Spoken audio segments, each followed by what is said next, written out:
துணை கும்பிட்டு தவம் செய்தவருக்கு கோட்டை தளம் காட்டி கொடுக்க வருகிறார் எங்கள் ஐயா. சிவ சிவ சிவ சிவாரகரா ரகரா. இந்த உலகில் மக்கள் அனைவரும் ஒவ்வொரு விதமான மதங்களின் அடிப்படையில் வாழ்ந்து கொண்டிருக்கிறோம். அப்படி வாழும்போது ஒரு மனிதன் இந்த உலகில் கடவுள் என்றால் என்ன, இறைவன் என்றால் என்ன, பகவான் என்றால் என்ன என்று கேட்டார். அதற்கு கடவுள் என்றால் இந்த உலகில் நாராயணம் என்றால் இந்த பூமியில் நமக்காக தாவர செடி கொடிகளையும் நீரையும் காற்றையும் நெருப்பையும் உண்டு பண்ணி நம்ம உயிரினங்கள் வாழ்வதற்காகவும் மனித உயிர்கள் வாழ்வதற்காகவும் தானியங்களையும் அனைத்து உயிரினங்களையும் படைத்தவர் நாராயணர். இயற்கை இந்த பஞ்சபூதத்தின் தலைவர் நாராயணர் என்று இந்து மதத்தில் கூறுகிறோம். அதையே முஸ்லிம் மதத்தில் அல்லாஹ் என்று கூறுகிறார்கள். கிறிஸ்தவ மதத்தில்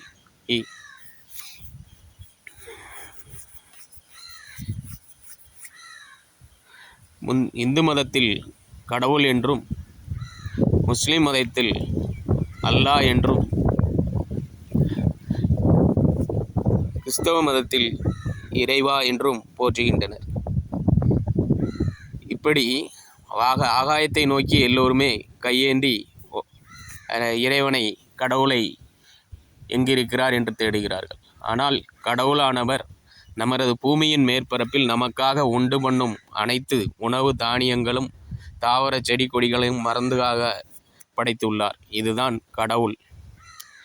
இறைவன் என்றால் இந்த தன்னால் விளைந்த பொருளை மக்களின் பெருக்கத்திற்கேற்ப அந்தந்த கூட்டத்திற்கு தேவையான உணவுப் பொருட்களை கண்டுபிடித்து நான் கண்டுபிடித்து கொடுத்தேன் என்று சொல்வது இறைவன்.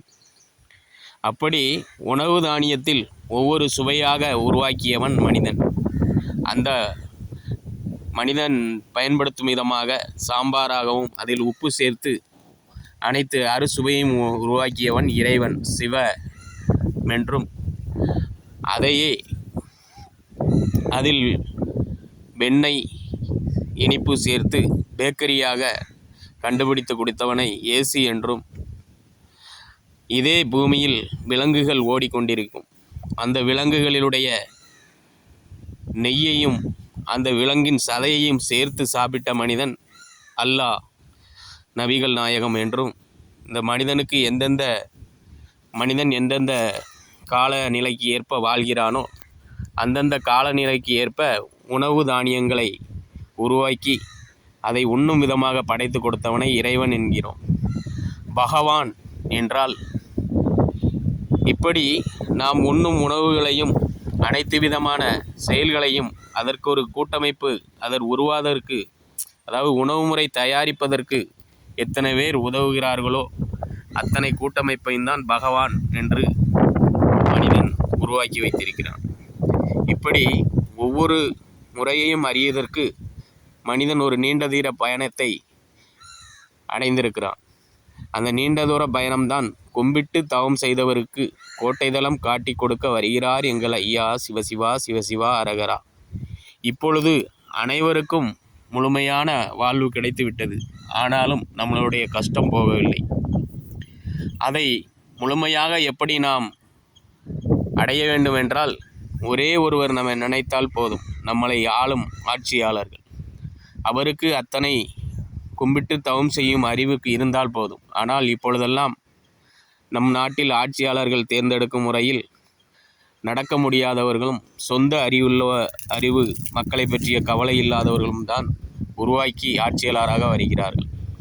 அதனால்தான் நமக்கு இவ்வளவு பெரிய கவலையும் கஷ்டங்களும் நோய்களும் வந்து கொண்டிருக்கிறது.